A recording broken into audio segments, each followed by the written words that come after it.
And so there's a threshold, a barrier that's crossed where they do recognize that that life in Christ, life as his disciple is better.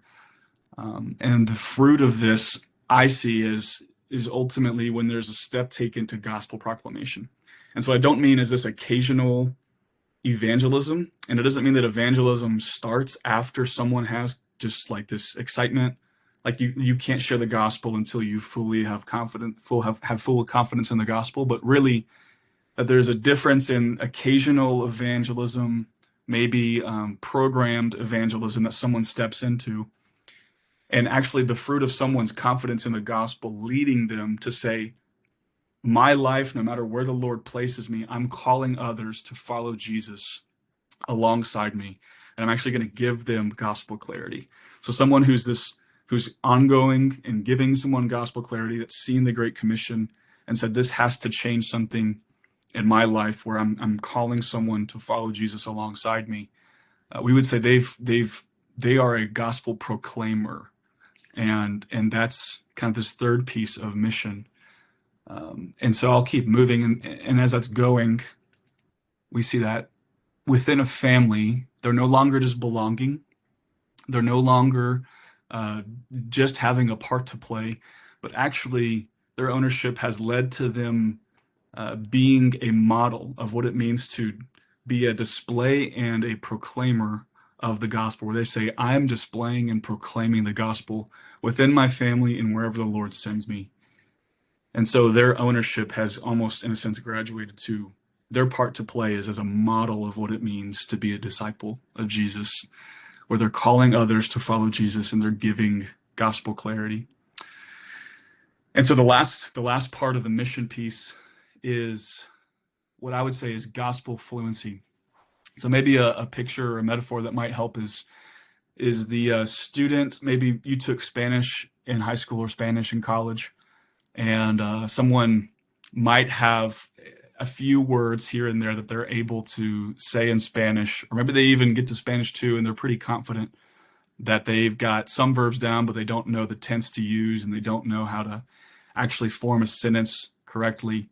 And so what that leads to is this false confidence that they know how to speak into the everyday parts of life, and then they get into the everyday parts of life, and they're hit with this wall, this barrier of, I don't actually know how to speak and communicate to you in this moment.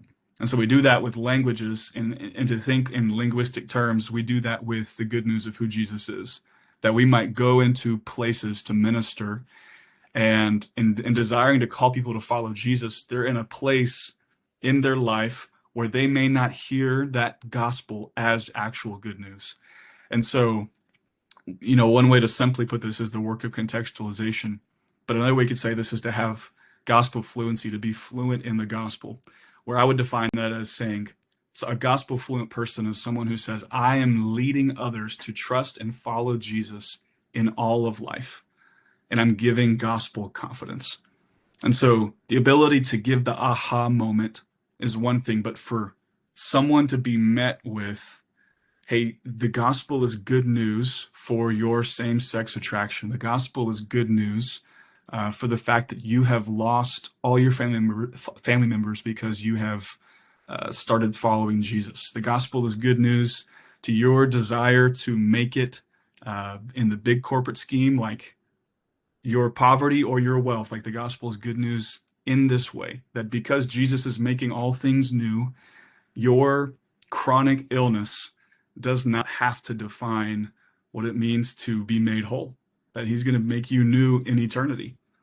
But just simply saying, writing the three circles, which is a tool we use, may not actually communicate that. And so for our people to grow as a disciples, maybe it looks like a higher bar than just knowing three circles and occasionally sharing the gospel. And I think if they're doing this, then within a family, they're no longer just modeling, but I think they're truly ministering.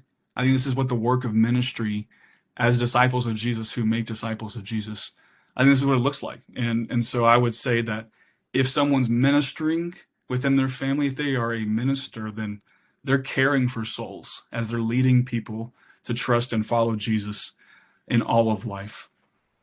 And so as I kind of wrap that up, like the way that I would use this is not only as a uh, as a framework for how we want to do ministry, but it's also a vision for individual people. Where are you in your walk with Christ and what it means to be His disciple? Um, because this is the work of discipleship as we have wrestled with it here at Huntsville, and it's not polished, but it's something that has really given us clarity and excitement going into year two, to see what God might do.